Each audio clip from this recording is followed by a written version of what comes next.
Hello, everybody. Let me clean up my mess. Hold up. Hello, everyone.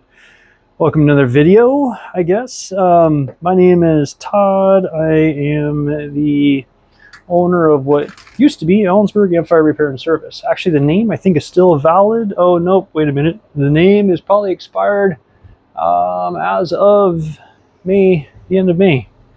So, yeah, I think I have my trade name still active, but I don't know, who knows. But so, I just wanted to make a quick video. Sorry for my arm in the way. Make sure I can see everything. I just want to make a quick video on something that I don't know if people have a hard time. I don't know. People have a hard time with these clips. Can you see these clips? Are they on camera? These things right here, these clips. Sorry, they're lined up for a reason, but they're lined up off camera. Those clips.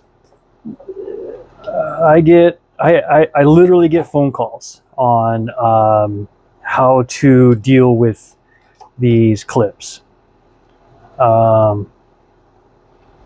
So I figured I would make a video explaining to you guys how I've been doing this. Is it right? Is it wrong? There's no right or wrong way. The right way to do it is the way to do it without doing any damage or breaking the clip or bending the clip. So that's the right way to do it. Is there a proper way? Yes, there's a tool. I do believe there is a tool out there that installs these and removes these, I think. I don't own this tool. I have no idea. I've never needed to own this tool because I have tools that I have made to take care of this task. Now, I have a video on this. I don't know where it's at. Sorry, guys. I'm not the most organized person in the world. When you're running a business, you have to allow other things to not be so organized.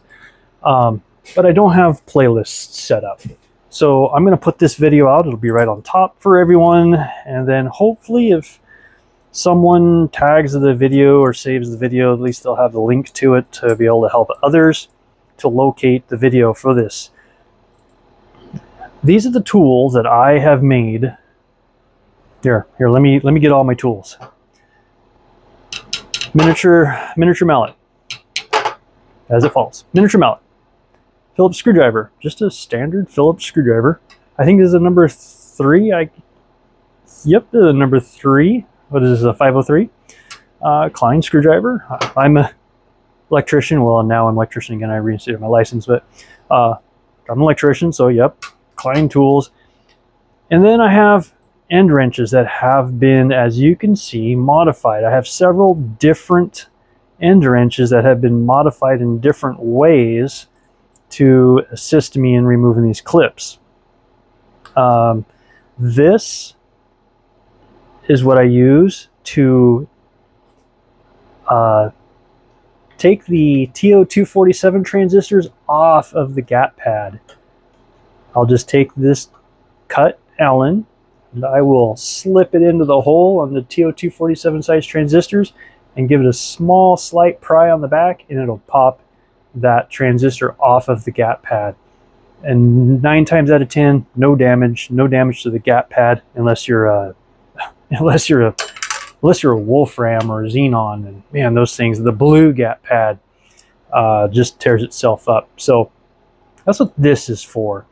I use this to take the TO247 transistors off of the gap pad or the insulators. They usually get real sticky on gap pad, not so much on your ceramics and your sill pad. So those are the tools that I use. Don't worry, guys, this has a shorted transformer that I'm preparing for to go to a repair tech. But these are modified to fit the gap. There's different versions of the clip. They all do the same thing, but there's different styles of these clips. So each one of these tools is for a different style of clip. And like this one here, I have a notch actually ground into it for real small clips, but they fit right in this gap, right in the center hole. So when you're talking to me on the phone and I say, well, that center hole that's going to be your key area. So this literally fits right in there, and that's how I remove the clips. Hold on, I can't get my clips out of order here. Again, each one is for a different style of clip. This is my most common one for this clip, for this size hole here. It fits just in there, and you can see it fits straight up and down. So in the amplifier, literally, I take this tool, stick it right in the hole, pop it right off. How does the clip go back on? Good question. I recently answered this question on a phone call. So you don't need these to put the clips on. These are just to remove the clips. This is just to remove the transistor, TO247 transistor, off of the gap pad. This is the installation method. Number 3 Phillips screwdriver, I call it number 3, it's a 503. Mallet, little miniature, little rubber mallet you can get dirt cheap anywhere. Just give it a tap. Literally, that's all it takes. Put the screwdriver in the hole, give it a tap. Now, some transistors like on, who am I gonna make an example of this? The output sections of like the 10K that use the 45 and 50s. The transistors are super tight to the notch in the clip. I mean, it's really right up in there. That's why I have a tool that's real narrow that gets in between the transistor and the clip. You can see a little gap right in there. It's because that transistor fits right up in there. It's just a bear to get out. But to put that clip on, I use a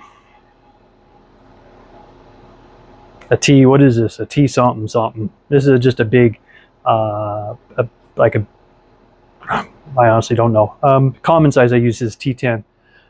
But I just use a big star, and that way it doesn't go in the hole. It literally just fits right in that gap right there, right on the top, and then I'll smack it. That way I don't hit the transistor with the tip of the Phillips screwdriver. And yeah, trust me, that Phillips screwdriver sits in that little hole there, and you'll actually hit the top of that transistor. So that's why I use a flat, blunt side tool on the transistors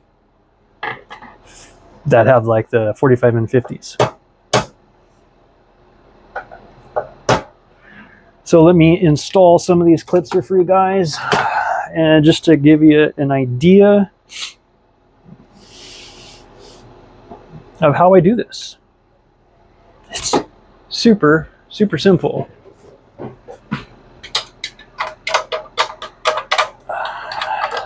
I just make sure all the transistors are somewhat close to the heat sink so I don't do too much bending on the legs. Take my clip, set the clip where I want it, take my Phillips screwdriver, tap it in place.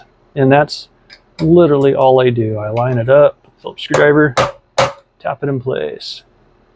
You do not have to hit this very hard at all. I mean, it's just that easy. Oh, I got this thing backwards. Gosh darn it. It's okay. As long as I get the right clip for the rectifiers. There we go. And that's it. I can unclip and reclip an amp in just a few minutes. And this is just stuff that you learn, you know, when you do this for, oops, sorry guys. When you do this for a living, you have to find the method that works for you, that does not degrade reliability in any way. And this is just the method that I have found works the best for me over the years. Just like that. That's it. And then sometimes I will take my, again, my blunt.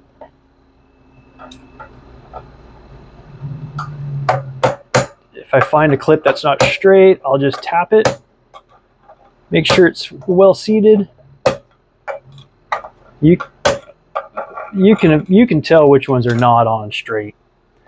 And I just make sure they're straight, and that's it. This amplifier is re-clipped.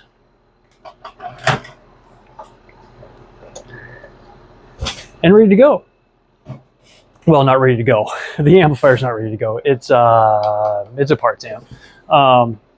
I don't change transformers. I used to do this kind of work. This transformer has a short in it. That's why it's all glued down. I tried to alleviate that short, but it's on the secondary side, on the high voltage side. So it's just, if you have a short on the high voltage side, it's going to arc no matter what. So you end up having to replace the transformer. But yeah, that's it. That's all I do, to take the clips off, put clips back on. Easy, simple, doesn't bend the clip, doesn't break the clip, and going back together doesn't damage the transistor or the vias of the transistor or the legs of the transistor. So thanks, guys. If you got any questions at all, please leave them down below. I'll get to you guys as soon as I can, as much as possible. I am closed as a business now, so sometimes it does take me a little while to get back to you guys, but I do my best to answer questions and help and assist other techs as much as possible. So thanks, guys. We will catch you on the next one.